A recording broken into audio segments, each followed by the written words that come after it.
Important MCQs मैंने यहाँ पे शेयर किए हैं, तो इनको हम आज जो है क्लियर करने की कोशिश करें। पहले मैं ये पढ़ूंगा, अभी आप आंसर नहीं देना, फिर जिसको आता हो वो बोल सकता है।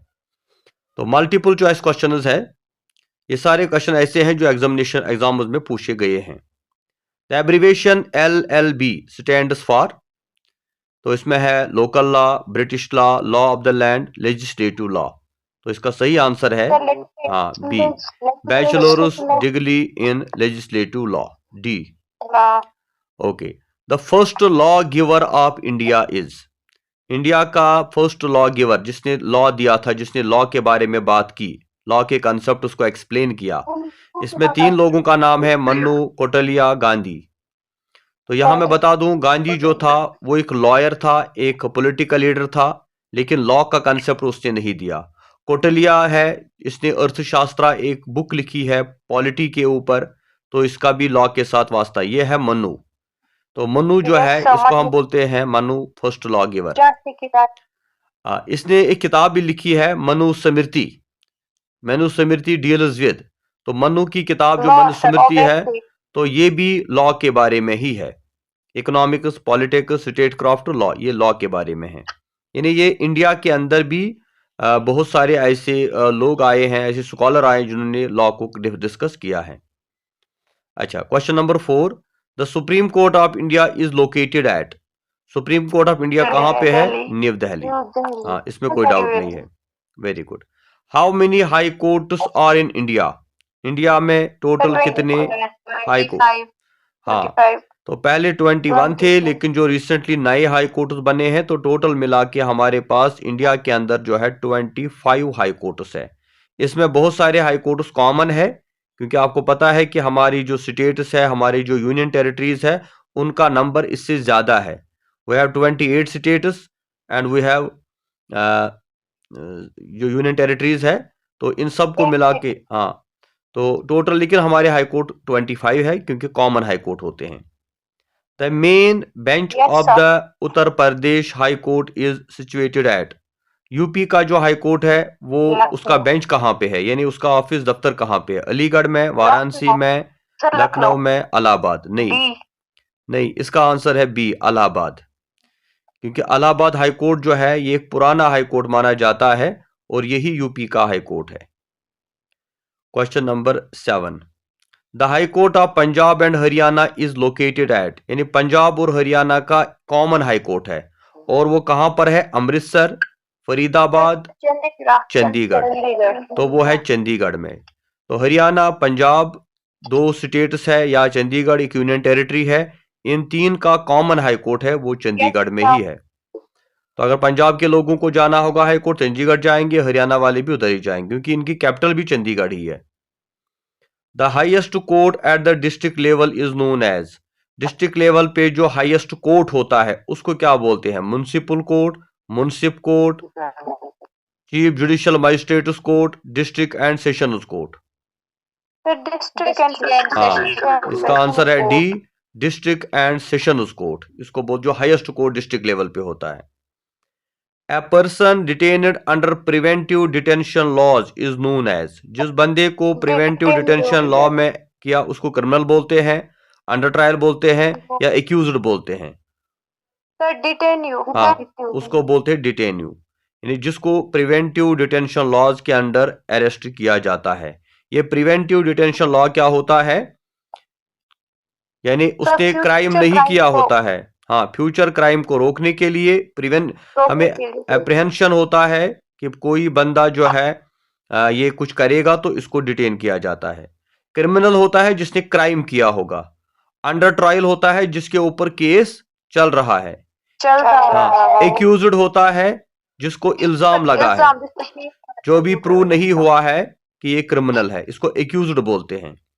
इसीलिए अगर किसी बंदे को पुलिस पकड़ के ले जाती है, तो हम उसको क्रिमिनल नहीं कहेंगे, हम उसको कहेंगे एक्यूज्ड, जब तक कोर्ट की तरफ से ये डिसीजन ना आ जाए कि वाकई इसने क्राइम किया है, तब जाके वो क्रिमिनल बन जाता है। Law of the land is enacted by the, law of the land यानी स्टेट का लॉ जो है, इसको कौन एनेक्ट करता है? नहीं, सर पार्लियामेंट। हाँ पार्लियामेंट, क्योंकि parliament is a law making body, तो पार्लियामेंट ही कानून बनाता है। प्रेसिडेंट क्या करता है, वो उसको फाइनल कर देता है, एसेंट देता है, लेकिन लॉ मेकिंग प्रोसेस का काम होता है पार्लियामेंट का। प्राइम मिनिस्टर का इसके साथ कुछ नहीं है और लॉ मिनिस्टर का भी इसके साथ कोई वास्ता नहीं, ये पार्लियामेंट का काम है। A bill passed by the state legislature takes the shape of law only when assent is given by. State legislature जब कोई बिल पास करती है वो तब लॉ बनता है जब उसको अप्रूव करता है chief justice of the state, chief minister of the state, law minister of the state, governor of the state. Governor of the state, हाँ, गवर्नर, जो गवर्नर होता है जब ये उसको एसेंट देता है तब वो लॉ बन जाता है। The chief justice of India is appointed by, ये तो पता ही है, president of India. In the event of violation of fundamental right a person can directly approach the supreme court under article 32। हाँ, अगर किसी भी शख्स का फंडामेंटल राइट वायलेट हो गया तो अगर वो डायरेक्टली सुप्रीम कोर्ट को अप्रोच करेगा तो उसमें आर्टिकल 32 अप्लाई हो जाता है। Writs can be issued for the enforcement of the fundamental rights by, तो रिट जो इशू होती है फंडामेंटल राइट्स के बारे में ये प्रेसिडेंट, लॉ मिनिस्टर या सुप्रीम कोर्ट या पार्लियामेंट करता है। तो यहाँ पे supreme court and high court. हाँ, लेकिन यहाँ ऑप्शन नहीं है, यहाँ ऑप्शन हमें देखना है, यहाँ ऑप्शन वो नहीं है, यहाँ ऑप्शन सुप्रीम कोर्ट ही है, तो इसलिए सुप्रीम कोर्ट ही है, अदरवाइज हाई कोर्ट भी करता है।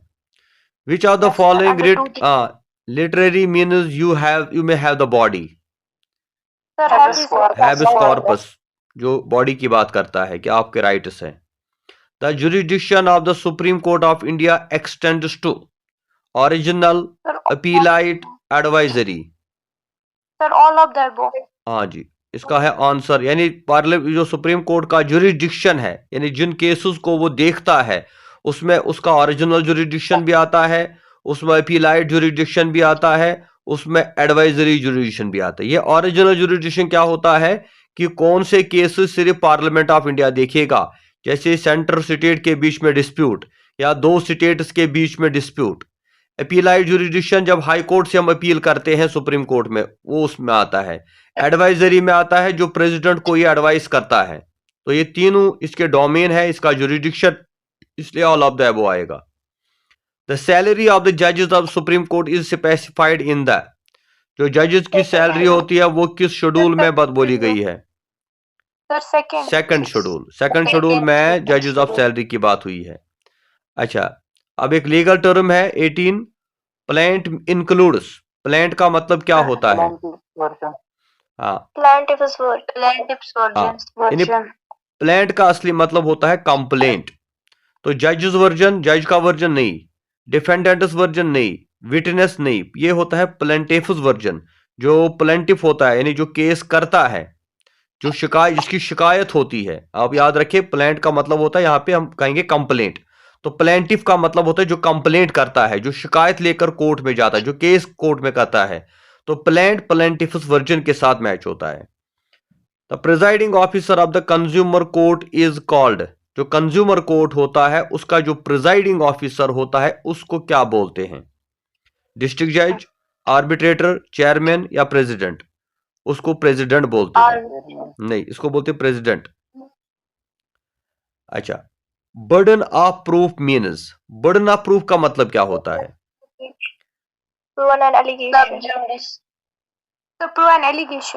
हाँ, देखिए, हाँ, बर्डन ऑफ प्रूफ बेसिकली जो है इसका मतलब है कि अगर आपने किसी को इल्जाम लगाया है कि उसने चोरी की है, तो दैट मीन्स आपके ऊपर बर्डन ऑफ प्रूफ जो है ना, जो है साबित होता है, यानी आपको बर्डन ऑफ प्रूफ देना है, यानी आपको ये प्रूव करना है। तो that means prove an allegation. अगर आपने किसी को एलिगेशन दी है कि ये बंदा क्रिमिनल है, ये बंदा करप्शन करता है, इस बंदे ने चोरी की है, तो आपके सिर्फ कहने से नहीं होगा बल्कि आपको उसका प्रूफ देना होगा। तो इसलिए बर्डन ऑफ प्रूफ का मतलब होता है prove an allegation. A matter under the consideration of the court is called, जो कोर्ट के अंदर कोई मैटर होगा उसको बोलते हैं सब जुडिस। सब जुडाइस, सब जुडाइस यानी जो मैटर, जो केस कोर्ट के अंदर लगा हुआ है जिस पे अभी कोर्ट के कोई फैसला नहीं दिया, उसको बोलते हैं सब जुडाइस। और इसके बारे में याद बताएं कि जो भी सब जुडाइस कोई मसला होता है उस पे किसी बंदे को कहने का राइट नहीं, खासतौर मीडिया वाले उसके ऊपर डिस्कशन डिबेट नहीं कर सकते, क्योंकि ये कोर्ट के अंदर है तो सभी को साइलेंट रहना है, कोर्ट के फैसले का इंतजार करना होता है। अच्छा, by which act did the British establish federal court which was the four runner of the supreme court of India? किस एक्ट के जरिए से ब्रिटिशर्स ने फेडरल कोर्ट बनाया था, बाद में जो फोर रनर बना, जिसको बाद में हमने सुप्रीम कोर्ट ऑफ इंडिया का नाम दिया? Sir act 1935। वेरी गुड, ये था गवर्नमेंट ऑफ इंडिया एक्ट 1935, जिसके अंदर ब्रिटिशर्स ने हिंदुस्तान के अंदर पहली बार फेडरल कोर्ट बनाया। उससे पहले सिर्फ हाई कोर्ट थे, तो ये फेडरल कोर्ट जब बनाया ये बाद में कहलाया after independence supreme court of India. 1935 act 1950 में बना फिर वो। The Indian constitution guarantees right to equality under article, right to equality किस आर्टिकल में है?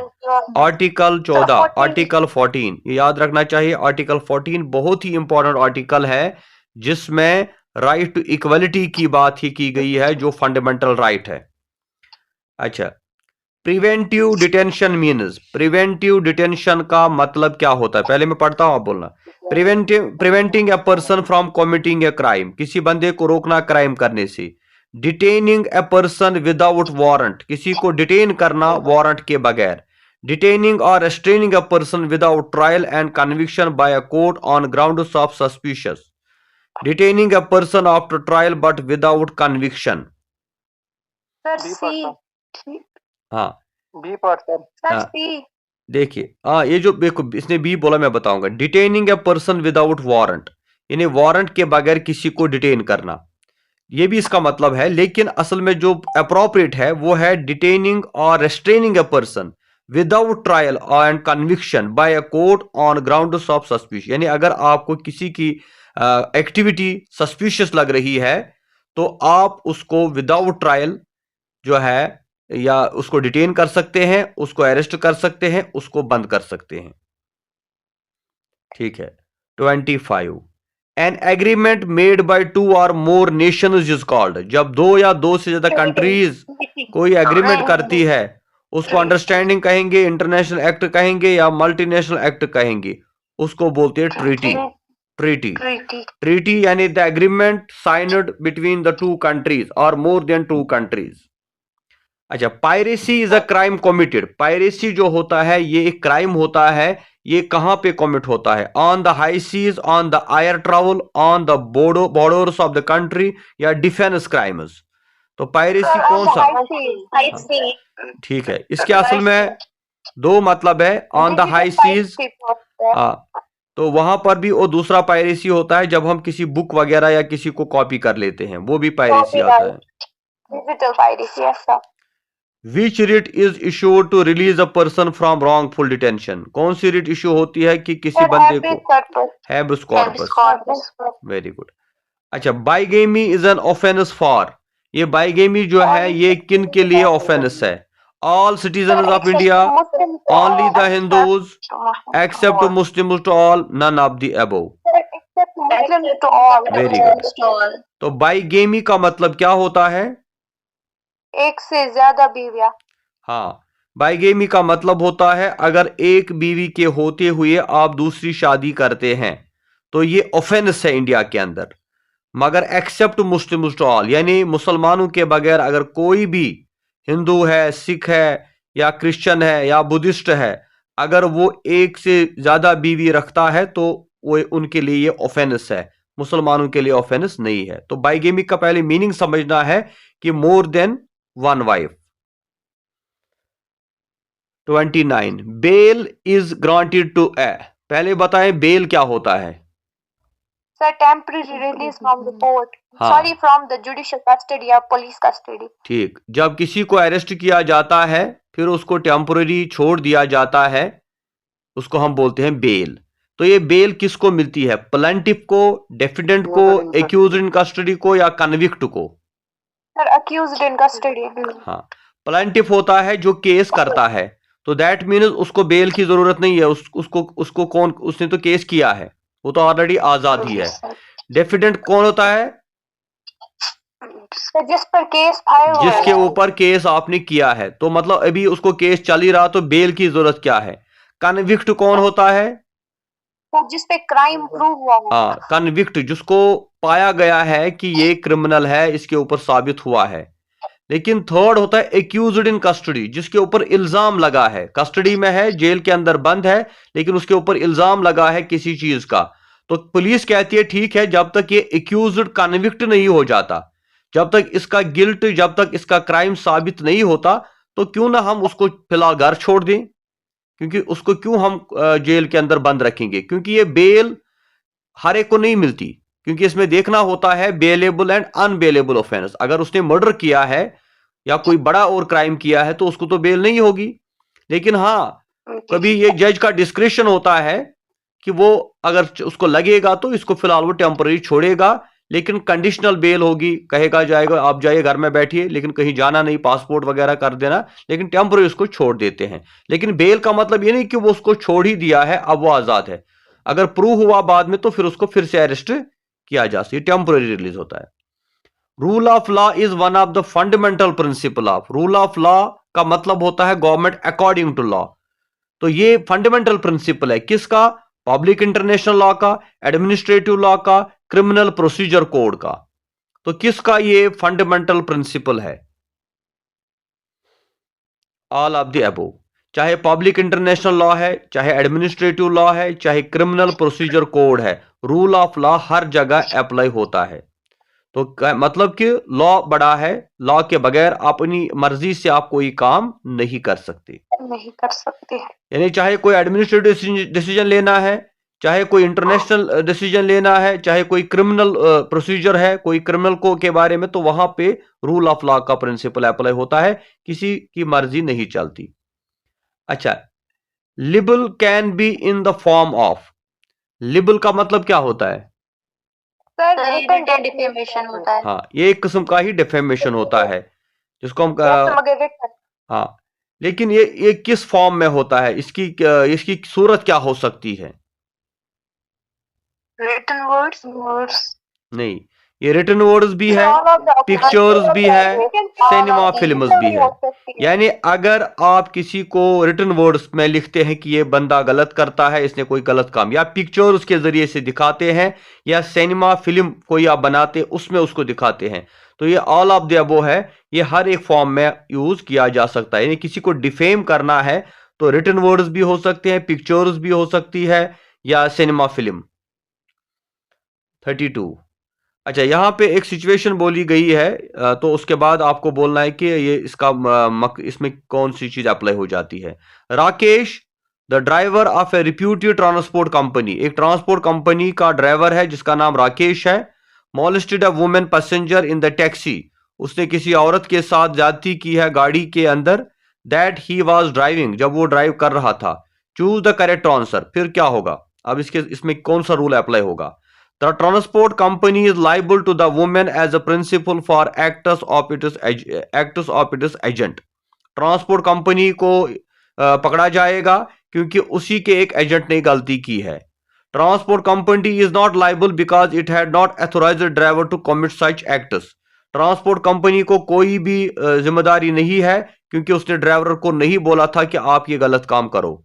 The transport company is not liable as the act was done by the company, was not done by the company. Transport company को कोई responsibility नहीं है क्योंकि ये company ने काम नहीं किया है। Transport company is not liable as the wrongful act was not within the scope of its driver duty. Transport company कोई रेस्पॉन्सिबिलिटी नहीं है क्योंकि ड्राइवर की जो ड्यूटी है उसकी ड्यूटी ये नहीं थी। तो कौन सा प्रिंसिपल अप्लाई होगा? First one. सर हाँ, इसमें फर्स्ट वन ही अप्लाई होगा क्योंकि ट्रांसपोर्ट कंपनी एक रेस्पॉन्सिबल कंपनी होती है। आप जब किसी कैब को बुलाते हो, किसी गाड़ी में चढ़ते हो, तो आपको भरोसा होता है कंपनी के ऊपर, आप ड्राइवर को नहीं जानते। जैसे आप कभी कॉल करते हो ना, उबर वगैरह को बुलाते हो, तो आप कंपनी को कॉल करते हो और कंपनी कोई गाड़ी आपके घर भेजती है, उसमें कोई ड्राइवर होता है, आप ड्राइवर को नहीं जानते। अब अगर वो ड्राइवर आपके साथ कुछ करता है तो आप कंपनी को पकड़ोगे। ड्राइवर तो ही है ही, उसको तो पता है, लेकिन आप कंपनी रेस्पॉन्सिबल है, कंपनी को आपको जो है इसका कंपनसेशन देना पड़ेगा। कंपनी लाइबल है क्योंकि liable to women as principal for the acts of, क्योंकि इसका एजेंट है, ड्राइवर उन्हीं की तरफ से आया है, ये उनकी रेस्पॉन्सिबिलिटी है कि उनको ड्राइवर सही बंदा रखना चाहिए था, तो इसलिए यहां पे लाइबिलिटी ट्रांसपोर्ट कंपनी की आती है।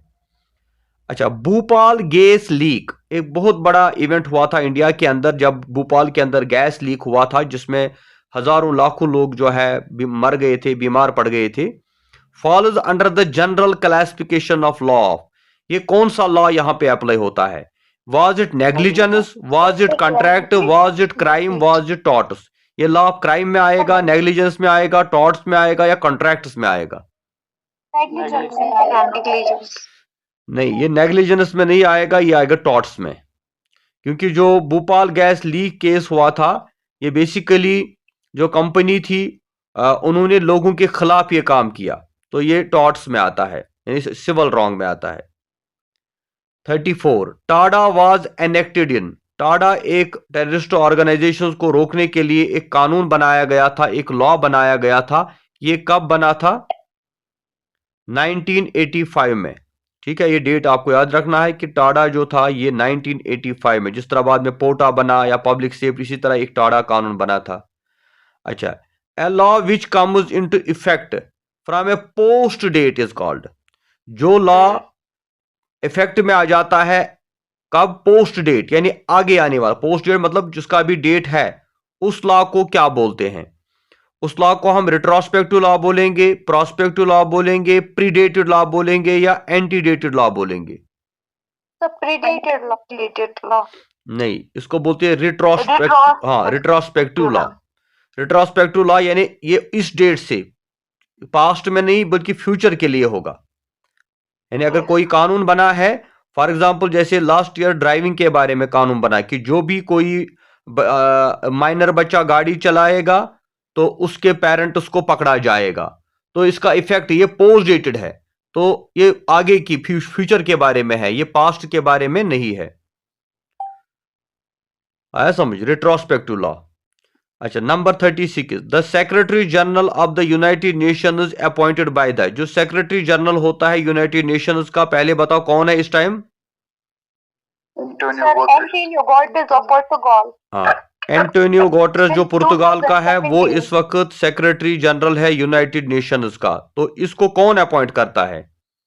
General assembly. हाँ जी, जनरल असेंबली जो है जिसमें सारे कंट्रीज के मेंबर्स होते हैं। 193 कंट्रीज, 193 कंट्रीज है जो इसके मेंबर है, वहीं से इसको इलेक्ट किया जाता है। सर, ताइवान कंट्री है ना, वो क्यों नहीं है वहां पर? कहां पर? यूनाइटेड नेशन में। देखिए, ये बहुत सारी ऐसी डिस्प्यूटेड कंट्रीज है जो अभी तक मेंबर नहीं बनी है। जैसे फलस्तीन भी एक इंडिपेंडेंट, लेकिन वो भी यूनाइटेड नेशन का मेंबर नहीं है। तो यूनाइटेड नेशंस के जो मेंबर्स है दुनिया में, तो इस वक्त लगभग 200 से ज्यादा स्टेट कंट्रीज है, लेकिन उसमें सिर्फ 193 ही अभी तक, 193 ही जो है मेंबर है यूनाइटेड नेशंस के। Otherwise there are more than 200 states in the world. अच्छा, तो ये वहां पर जो जनरल असेंबली होती है वही बनाती है। सिक्योरिटी काउंसिल जो है एक ऑर्गन है यूनाइटेड नेशन का, जहां पे 5 मेंबर्स होते हैं। इसी तरह ट्रस्टीशिप काउंसिल भी है इसका एक ऑर्गन, और वर्ल्ड बैंक तो अलग से है।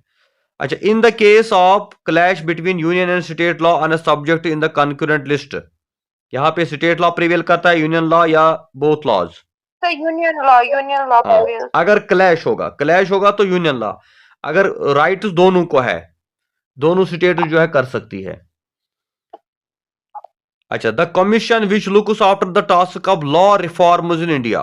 लॉ रिफॉर्म्स जो इंडिया के अंदर करनी होती है, उस कमीशन का क्या नाम है जो ये चीज देखता है? बार कमीशन, लॉ कमीशन, पे कमीशन, लॉ रिफॉर्म्स कमीशन। वही हो गया ना गलत? आपको लगा ये रिफॉर्म है तो लॉ रिफॉर्म कमीशन कोई है ही नहीं, ये है लॉ कमीशन। असल में देखो, एग्जामिनेशन जो होता है ना, जो आपका पेपर सेटर होता है, वो आपको कंफ्यूज करता है। उसने यहाँ पे पूछा कि लॉ रिफॉर्म्स कमीशन, जो वो कौन सा कमीशन है जो लॉ रिफॉर्म्स करता है, तो मैक्सिमम बच्चे देखेंगे डी, लॉ रिफॉर्म्स कमीशन। अरे भाई, तो सीधे इसी यही आंसर लगता है, लेकिन लॉ रिफॉर्म्स कमीशन कोई कमीशन है ही नहीं। बार बार कमीशन, बार होता है अलग, बार एसोसिएशन या बार कमीशन, वो वहां पे लॉयर्स होते हैं। पे कमीशन होता है जो पे वगैरह देता है ना, पे वगैरह के फॉर्म्स, 8th पे कमीशन। तो यहां आंसर है लॉ कमीशन। तो याद रखना चाहिए कि ये कमीशन क्या है। अब अगर कोई नाम बदल के लिखिएगा तो उससे कोई फर्क नहीं पड़ेगा। Some fundamental rights are available to all citizens, whether or they are not citizens, other rights are enjoyed by citizens only। तो ये सिचुएशन क्या है, ये है ट्रू, कि कुछ ऐसे फंडामेंटल राइट्स है जो सभी एंजॉय करते हैं, जबकि कुछ ऐसे है जो सिर्फ सिटीजन एंजॉय करते हैं। अच्छा, एक टर्म आ गई फिर से, एमेकस क्यूरी। एमेकस क्यूरी का मतलब क्या होता है? Friend of the court. हाँ, सर एमेकस क्यूरी का मतलब friend of the court. Very good. Amicus curiae का मतलब होता है फ्रेंड ऑफ द कोर्ट। यहां पे है एडिशनल हेल्प, ये भी सही नहीं है। आउटसाइड असिस्टेंस नहीं। Legal aid given to the poor people नहीं। Lawyer appointed by a court, तो lawyer appointed by a court to present a poor litigant, कि उस लॉयर को, एक लॉयर को जिसको कोर्ट अपॉइंट करता है, जो एक लिटिगेंट, पुअर लिटिगेंट को, जिसके पास कानूनी जिसके पास फी वगैरह नहीं होती है देने के लिए, तो वो उसको रिप्रेजेंट करता है, उसको बोलते हैं एमेकस क्यूरी, या इसको हम फ्रेंड ऑफ द कोर्ट भी बोलते हैं। अच्छा, बोनोफाइड मीन्स, बोनोफाइड का मतलब क्या होता है? In good faith. हाँ, very good. Who appoints the election commissioner? Election commissioner को कौन अपॉइंट करता है? President of India. A person who takes proceedings against the accused on behalf of the state is? A person, एक शख्स जो who takes proceedings against the accused, जो accused के खिलाफ, यानी जिसके ऊपर इल्जाम लगा है, हाँ, उसके खिलाफ स्टेट की तरफ से लड़ता है। पहले ये समझना चाहिए। हाँ, जज कौन होता है? जज तो एक अलग सा टर्म है कि जो ऊपर बैठा होता है, जब सबकी बात ही सुनता। लॉयर होता है, लॉयर हर एक को बोलते हैं, जो इस साइड भी हो उस साइड भी हो। प्रॉक्टर, लेकिन इसका सही आंसर है पब्लिक प्रोसिक्यूटर, यानी प्रोसिक्यूटर जो स्टेट का बंदा हो, स्टेट यानी जिसको गवर्नमेंट वकील हम बोलते हैं, जो गवर्नमेंट की तरफ से, स्टेट की तरफ से एक्यूज्ड के खिलाफ केस लड़ता है। A bill is sent to the select committee after. Bill select committee को कब भेजी जाती है? थर्ड रीडिंग, थर्ड की सेकंड। कोई बात नहीं, नो कंफ्यूजन। तो ये बिल जो है ये भेजी जाती है सेकंड रीडिंग के बाद, ठीक है? तो सेकंड रीडिंग के बाद ये बिल सिलेक्ट कमेटी को भेजी जाती है। अच्छा, फिर से एक टर्म आ गई, absconder. Absconder in the eyes of law, कानून की नजर में एब्सकॉन्डर कौन होता है? Run away from the home, जो घर से भाग जाए। रन अवे आफ्टर किलिंग, जो मारने के बाद भाग जाए। Hide to evade the process of law, या challenge the executive. Sir see, hide to evade the process of law, जो कानून के सामने ना आए, भाग जाए, अपने आप को छुपाए, और कानून उसको ढूंढ रहा है लेकिन वो आगे नहीं आया, तो उसको बोलते हैं absconder in the eyes of law. At present the right to property in India is a legal, political, fundamental? Legal right. Very good. Fundamental right present legal है, प्रेजेंट लीगल है, हो गया 44th अमेंडमेंट में। Very good. Sorry legal right. हाँ, कोई इसीलिए confusion नहीं होना चाहिए। फंडामेंटल राइट ये था, लेकिन अब ये है लीगल राइट। लीगल है। राइट टू प्रॉपर्टी अक्सर पूछा जाता है कि ये कौन सा राइट है, तो इसमें कंफ्यूज नहीं होना चाहिए, ये प्रेजेंटली लीगल राइट है, fundamental. Accomplice in legal terms means, accomplice क्या होता है? अकम्प्लाइज, हाँ जी, अकम्प्लाइज हम उस शख्स को बोलते हैं जो पार्टनर इन अ क्राइम हो, जो क्राइम में शामिल हो। आई विटनेस को नहीं बोलते, ऑन लोकर नहीं है, क्रिमिनल माइंड नहीं है, बल्कि जो पार्टनर इन क्राइम है उसको लीगल टर्म बोलते हैं accomplice. The supreme Court gave it is interpretation of Hindutva in the, supreme Court ने हिंदुत्व की इंटरप्रिटेशन किस केस में बोली? केशवानंद भारती केस नहीं, मिनरावाला मिल्स केस, बाबरी मस्जिद केस, मनोहर जोशी केस। तो यह है बाबरी मस्जिद केस। ठीक। डेलिकेंट चाइल्ड, डेलिकेंट चाइल्ड कौन होता है? डेलिकेंट चाइल्ड, तो डेलिकेंसी या डेलिकेंट चाइल्ड, ये दो चीजें, एक है डेलिकेंसी, दूसरा होता है डेलिकेंट चाइल्ड। तो डेलिकेंट चाइल्ड वो होता है हैज नो पेरेंट्स, जिसके पेरेंट्स ना हो, हैज नो एजुकेशन, जिसके पास तालीम ना हो, has no legs, has committed an offence. Very good. Juvenile delinquent, juvenile भी उसको बोलते हैं, डेलिकेंट चाइल्ड भी बोलते हैं। तो जिसने क्राइम किया हो उसको डेलिकेंट चाइल्ड बोलते हैं। इसी से डेलिकेंसी भी निकलती है, इसी से जुवेनाइल भी निकलता है। यानी जुवेनाइल जो बिलो 18 हो, डेलिकेंसी यानी जिनके बच्चों के अंदर क्रिमिनल टेंडेंसी होती है, छोटे बच्चे होते हैं उनको वो जो है उनके अंदर क्रिमिनल टेंडेंसी होती है। Which one of the following is the oldest high court? इसमें से कौन सा है oldest high court of India? Madras, high court of Bombay, Calcutta, Allahabad. इसका सही आंसर है कलकत्ता हाई कोर्ट। कलकत्ता। तो कलकत्ता हाई कोर्ट पहला हाई कोर्ट है, ये सबसे ओल्डेस्ट हाई कोर्ट हिंदुस्तान का था। ठीक है। इसके बाद है 51। Accused is a person. Accused कौन होता है? Who is alleged to have committed offence, who is convicted and punished by the court, who is detain under preventive detention law. या ए एंड बी? इसमें है ए। हाँ, जिसको इल्जाम लगा है कि इसने कोई ऑफेंस किया है। हु इज कन्विक्टेड नहीं, या पुनिश्ड बाय कोर्ट, ऐसा नहीं। पहला ही सही है, जिसको एलिगेशन लगी है कि इसने कोई ऑफेंस किया है। Indian constitution provides a parliamentary form of government. कहां पर? Only at the centre, only at the state, both A and B. Very good. Both A and B. Which fundamental right can't be suspended during emergency? Right to life and liberty. Very good. Right to life and liberty. 20 and 21. Very good. Any two persons irrespective of religion can solemnize a marriage under? Any two persons, कोई भी दो बंदे शादी कर सकते हैं, चाहे वो हिंदू हो, मुसलमान हो, क्रिश्चियन हो, बुद्धिस्ट हो। Under which act? इसके लिए कौन सा? स्पेशल मैरिज एक्ट 1954 जो है, इसमें बोला गया है कि कोई भी मेल और फीमेल किसी भी रिलीजन कास्ट के हो, उनके बीच में मैरिज हो सकती है। अच्छा, 55। Sexual intercourse with a girl under age is rape under penal code if she has given her consent. तो ये माइनर जो आता है इसमें है 16 ईयर। ठीक है। तो ये है आईपीसी जो हमारा है। तो यहां तक आज हम करेंगे, बस 55 तक। ठीक है। तो आगे इंशाल्लाह हम कल पढ़ेंगे। ठीक है। Okay.